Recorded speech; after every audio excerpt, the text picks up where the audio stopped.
that everything of that light is then our lives. So those who became successful in their tariqah life, in the way of Ahl Haqqaiq, they realized that that's the light of Sayyidina Muhammad within my guide. And if I want to be true and I don't want to be a liar and I definitely don't want to be a hypocrite. Don't claim to love Sayyidina Muhammad but you act differently to them. So then they come into our lives and they teach the schools of tarbiyah, teach you to love who you with, because even he's a small one he's carrying the light of Prophet.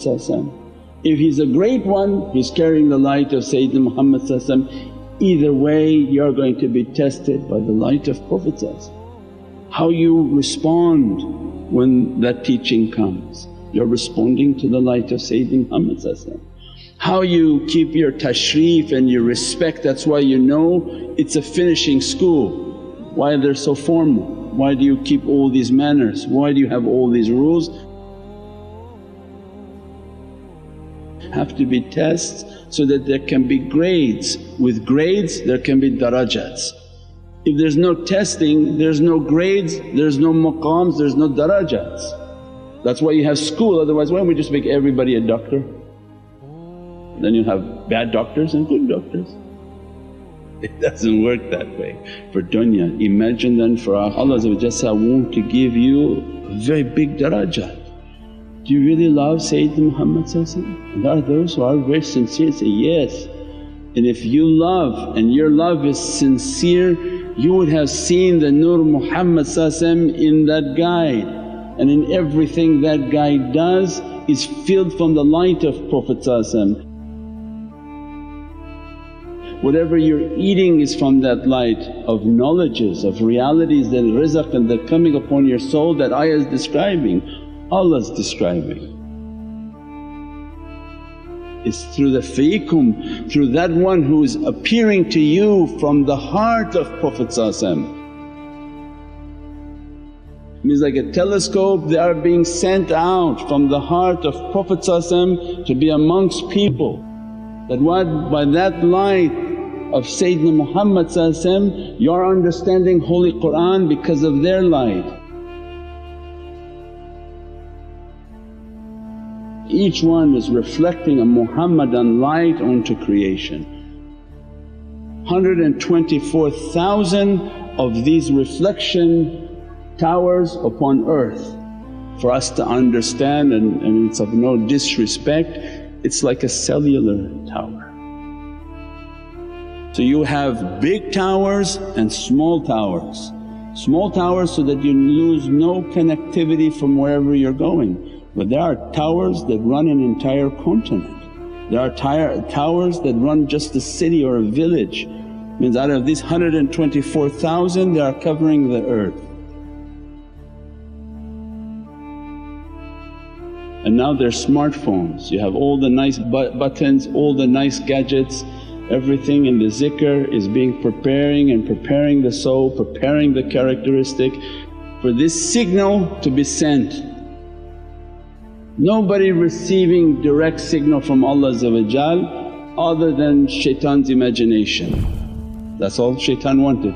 So I'm not following any of you guys, I take directly from Allah. He's incorrect and he was thrown out.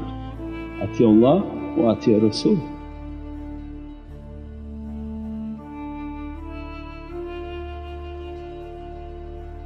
Means then Prophet is taking from Allah the qudra. The qul of Allah said, even I put it onto Mount Everest it would be dust, but I send it upon your heart. The reality of Prophet takes that qudra. But what Allah going to ask you is that Muhammadan light was amongst you. What did you do with it? Did you nourish it? Did you respect it? Did you love it? Did you constantly keep the company of it? For if you truly understood the light of it you would have never left it alone, because you feel the proximity of Prophet, you feel the love of Sayyidina Muhammad, you feel the emanations of Sayyidina Muhammad. and that becomes the spiritual path. That becomes the reality of what they're conveying to us, that feekum, one is your approach on how to nourish the light within your heart. But the one whom already been nourished, he's actually been dispersed and dispatched from the heart of Prophet to be with you. So Allah said, don't worry, don't be anxious and concerned that I'm not able to go to Medina to the headquarters, but Medina's already with you, but what are you doing with it? And you're accountable for it. And wherever they go, people are being tested by it. That, oh, you are calling to be ashiqeen and you're reciting so many beautiful poetries, but yet there's a fiikum, there's maybe a Muhammadan nur amongst you of which you are not seeing it, and you're not hearing it, and you're not feeling it.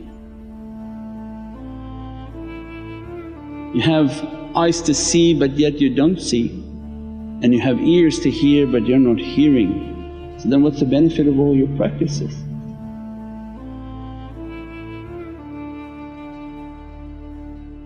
Means you're not reaching a point of sincerity where you're understanding that the pride has gone down and the bad character has gone down, and all that's left within the heart is love of Prophet. If that love was so sincere, as soon as they close their eyes they would have seen the image of Sayyidina Muhammad. There are children who see, not the adults. The children go back home and tell their parents, that I saw Prophet there, I saw Mawlana Shaykh there, I saw so and so there. Because they are mazloom, they're clean, they don't have, they're raised on zikr and mafi.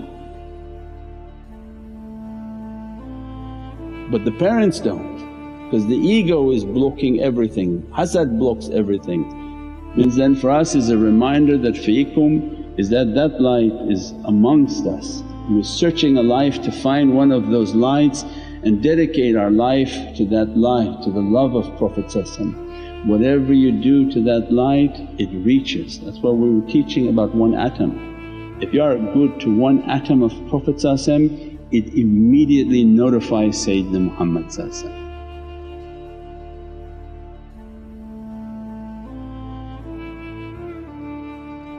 Not an action of love that Allah doesn't have a hisab for it. Because this is only ashiqeen, these are not the people of amal. You do your amal because Allah ordered it. This is not where we're going to get our reward. This is only through love. Only through love can this be accomplished, and only through love can this exist, because they had such a love for Prophet that an atomic bond was created.